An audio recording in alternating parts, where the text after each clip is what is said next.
هو إحنا أحلى حاجة فينا كشعب مصري إن إحنا دايمًا أي نوستالجيا عندنا أو أي مناسبة دايمًا بنربطها بأغنية، فدي بتفضل معانا، بيبقى في نوستالجيا دايمًا.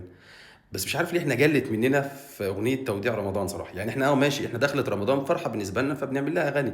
بس فكرة إن أنا من شوية أنا باسمع أغنية اللي هو تَم البدري بدري والأيام بتجري، والله لسه بدري والله يا شهر صيام، حاسس كإن كان عندك ضيف هطوّل مثلًا قاعد معاك لحد الساعة 01:00 فأنت معاك شغل، فأنت اللي هو بتحاول إن أنت تقول له طب والله لسه والله بدري، ما بدري والله، وأنت رايح عند باب الشقة بتفتح الأُكرة فمش عارف ليه حاسسها كده يعني، حاسس إن إحنا شمتانين في الشهر الكريم وهو ماشي، مش عارف يعني، بس إحنا يعني مش عارف ليه حاسس إنها